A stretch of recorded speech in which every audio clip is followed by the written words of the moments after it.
The explosive testimony and the claims laid today from the January 6th committee. Tonight, for the first time, we hear from White House counsel Pat Cipollone from the Trump administration on an unhinged meeting, as he described it, inside the White House. The extreme efforts considered to keep former President Trump in office. The committee trying to make the case today that Trump's words summoned the mob to Washington and then sent them to the Capitol. And at the end, Vice Chair Congresswoman Liz Cheney saying the former president tried to reach out to a witness that the American people have not heard from yet. She said they've reported it to the Department of Justice. Today's testimony detailing the president's words, the efforts to draw those crowds to Washington, and the president's tweet immediately after that meeting described as unhinged, calling supporters to Washington on January 6, saying, "Be there, it will be wild." For the first time, that testimony from former White House counsel Pat Cipollone, among the ideas he said that were being discussed in that meeting, the military seizing voting machines across this country. Testifying today, a former spokesperson for the Oath Keepers, Jason Van Tatenhove, who said that day could have been a spark for a civil war, and his warning about the next election. Also, Steve Ayers, the Ohio man who was there at the Capitol that day, he said following Trump's words, he's been charged. He said he believed the president's claim of a stolen election, and he also believed that it would be overturned that day. But in looking back, he now urges Americans to take the blinders off. And that emotional moment right after the hearing today. Rachel Scott leading us off from the Capitol again tonight. Today, the January 6th committee methodically laying out how President Trump summoned an armed mob to Washington, D.C., ignoring his top White House advisors who told him he had lost the election. We're coming for you! One of the loudest voices, his White House counsel, Pat Cipollone. There's no evidence of election fraud sufficient to undermine the outcome in a particular state. Yes, I agree with that. Trump's attorney general agreed. His daughter Ivanka, top cabinet secretaries. The president ignored them all. President Trump is a 76-year-old man.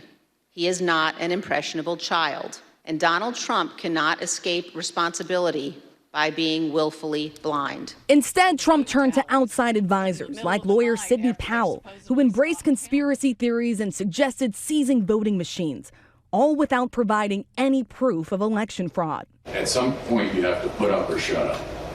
That was my view. Why was this, on a broader scale, a bad idea for the country? To have the federal government seize voting machines, it's a terrible idea for the country. That's not how we do things in the United States. The clash between Trump's outside advisors and his White House team coming to a head on December 18th at an explosive meeting in the White House. I opened the door and I walked in. I saw General Flynn. I saw Sidney Powell sitting there. I was not happy to see the people who were in the Oval Office. And at one point,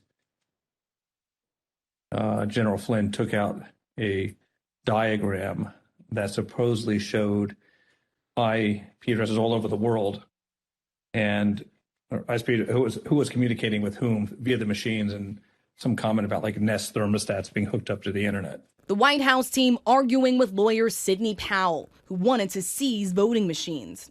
Cipollone and Hirschman and whoever the other guy was showed nothing but contempt and disdain of the president. And we were asking one simple question as a general matter. Where is the evidence? And she says, well, the judges are corrupt. And I was like, everyone? Every single case that you've done in the country you guys lost, every one of them is corrupt, even the ones we appointed?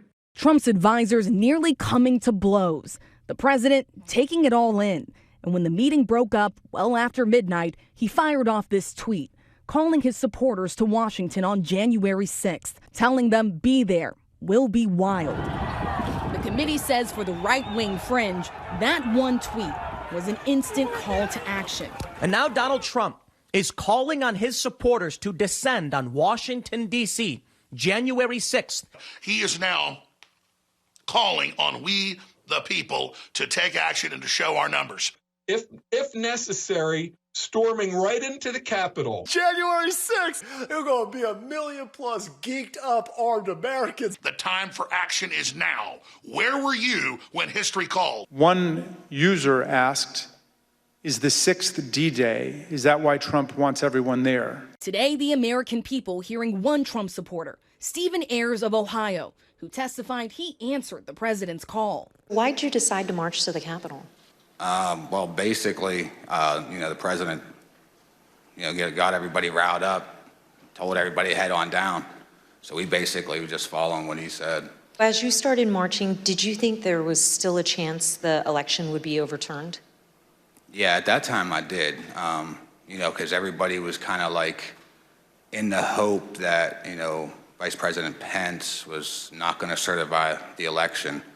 Also the whole time on our way down there, we kept hearing about this big reveal I remember us talking about, and we kind of thought maybe that was it.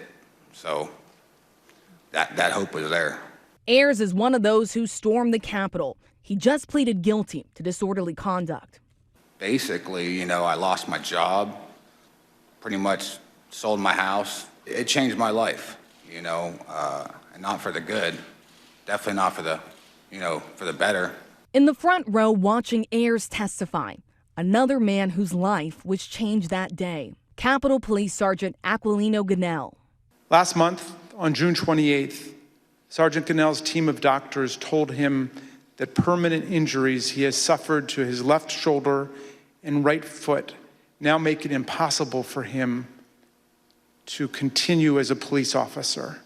He must leave policing for good and figure out the rest of his life. As lawmakers spoke of his patriotism and sacrifice, Sergeant Ganell quietly wiping away tears. Today's hearing concluding with this warning from Congresswoman Liz Cheney. After our last hearing, President Trump tried to call a witness in our investigation, a witness you have not yet seen in these hearings. That person declined to answer or respond to President Trump's call and instead alerted their lawyer to the call. Their lawyer alerted us, and this committee has supplied that information to the Department of Justice. Let me say one more time, we will take any effort to influence witness testimony very seriously. We're going to get reaction to that from the Justice Department in just a moment, our new reporting. But in the meantime, let's get right to Rachel Scott tonight, live at the Capitol. Rachel, you and I were on the air together this afternoon as that remarkable moment played out late today after the hearing. Stephen Ayers, the Ohio man who described himself as a family man who worked for a cabinet maker, who then wound up storming the Capitol, he said, for Trump. He said, looking back, it's like he had blinders on.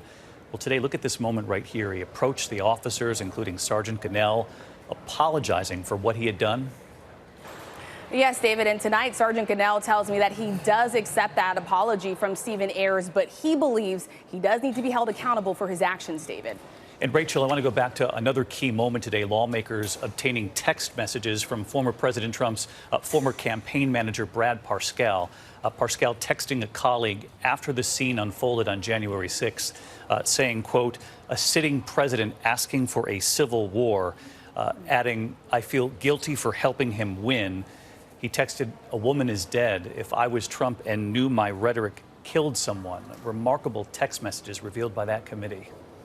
Yes, David, and this is striking because this is someone who has worked closely with the former president since his very first campaign. In fact, he is still working for Donald Trump. And today, another revelation in this hearing, the committee obtaining a draft tweet from Trump just 2 days before the insurrection, actually calling on his supporters to march to the Capitol on January 6th. That tweet was never sent out, but lawmakers say it underscores that this was Trump's goal all along, David. All right, Rachel, our thanks to you.